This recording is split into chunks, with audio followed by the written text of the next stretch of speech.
पाकिस्तान की सीमा हैदर नेपाल के रास्ते भारत पहुंची थी, लेकिन अब नेपाल के रास्ते ही दो और लोगों ने भारत में घुसने की कोशिश की है।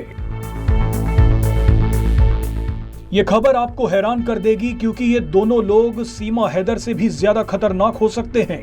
आपको बता दें कि रात के अंधेरे में दो चीनी नागरिक नेपाल के रास्ते भारत में घुसने की कोशिश कर रहे थे। ये दोनों भारत में घुसने ही वाले थे, लेकिन सुरक्षा एजेंसियों ने इन्हें दबोच लिया। हैरानी की बात देखिए कि ये दोनों चीनी नागरिक दूसरी बार भारत में घुसने की कोशिश कर रहे थे। एक्सपर्ट्स का मानना है कि ये दोनों सीमा हैदर से भी ज्यादा खतरा पैदा कर सकते थे।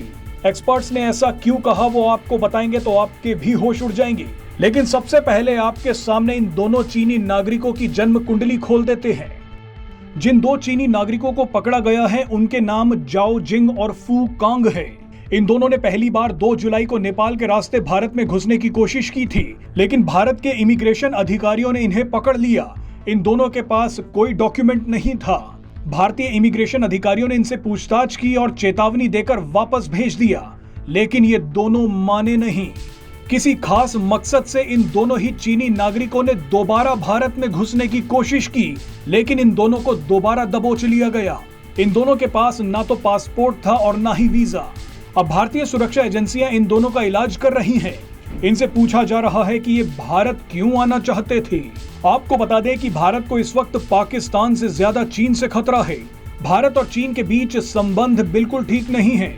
LAC पर अभी तक दोनों देशों की सेनाओं के बीच तनाव है। ऐसे में चीन भारत के खिलाफ जासूसी गतिविधियों को बढ़ाने की कोशिश कर रहा है। आप ये जानकर हैरान हो जाएंगे कि पिछले साल दिल्ली से सटे नोएडा में अलग अलग इलाकों से 30 चीनी नागरिकों को पकड़ा गया था। इनमें से भी ज्यादातर चीनी नागरिक नेपाल के रास्ते भारत में घुसे थे। पकड़े गए चीनी नागरिक नोएडा और ग्रेटर नोएडा की अलग अलग फैक्ट्रियों में नौकरियां कर रहे थे, लेकिन इंटेलिजेंस एजेंसियों को जब इनके बारे में जानकारी मिली तो सबको पकड़ लिया गया। इस बात से इनकार नहीं किया जा सकता कि ये सभी जासूसी के मकसद से भारत में घुसे हों। हैरानी की बात देखिए कि सीमा हैदर भी ग्रेटर नोएडा में ही पकड़ी गई थी।